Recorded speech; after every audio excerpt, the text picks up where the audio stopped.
If you're someone who struggles with handling sales objections, this is the video for you. I want to show you how to use sales objection flashcards, or in this case sticky notes, to be prepared to handle the most common objections that you typically face, and I'll show you how I handle these ones that you're probably facing as well.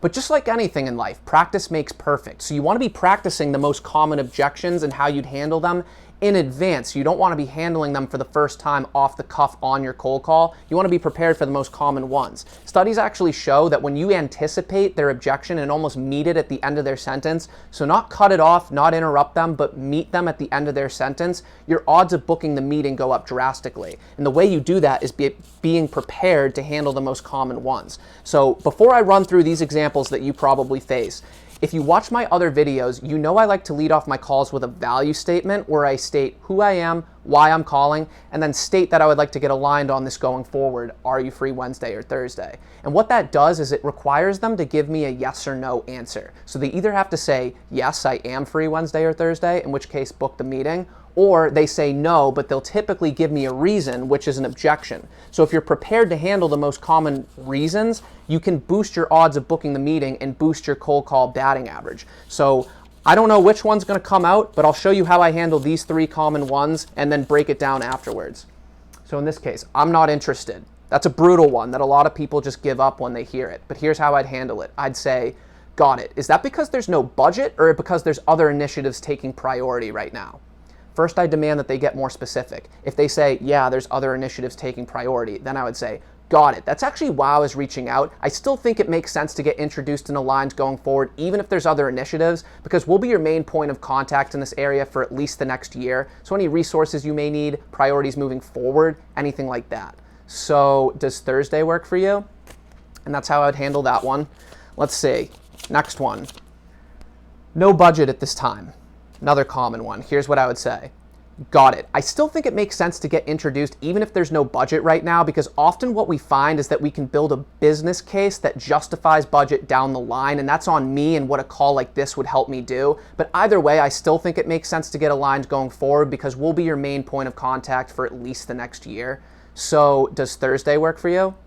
That's how I'd handle that one. And then the last one. We already work with X competitor. I would say, got it. That's actually why I was reaching out. We work with X competitor all the time. This is more just to get introduced and aligned going forward. If there's ever a fit, we can move ahead, but I think it at least makes sense to get aligned for the year, even if it's just 15 minutes. So does Thursday work for you?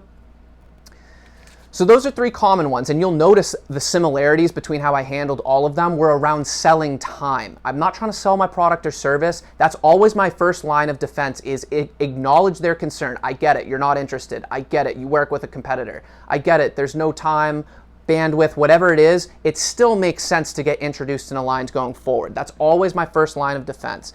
So those were three common ones. You can make flashcards for way more than three. I didn't want to drag on the video too long, but that is how you can boost your cold call batting average. You're not going to win them all, but let's say you win one or two off your value statement where they just say, yeah, I am free. And then you can win one or two off of being prepared for handling these objections. That's how you can get to the point where you're booking 2, 3, 4 out of 10, and then you're going to be killing it.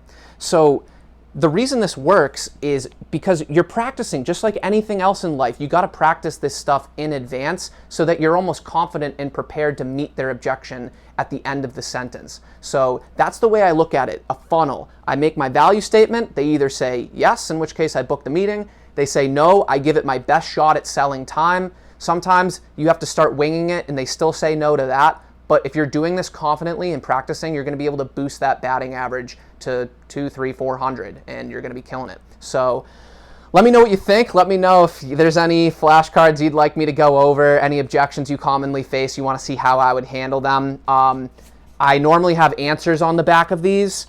I kind of just know these off the top of my head at this point, but I recommend making full flashcards, ripping through them until the point you got it down by muscle memory. That's what the point you want to get to. So let me know what you think. Hope you enjoyed this one, and I'll see you on the next one.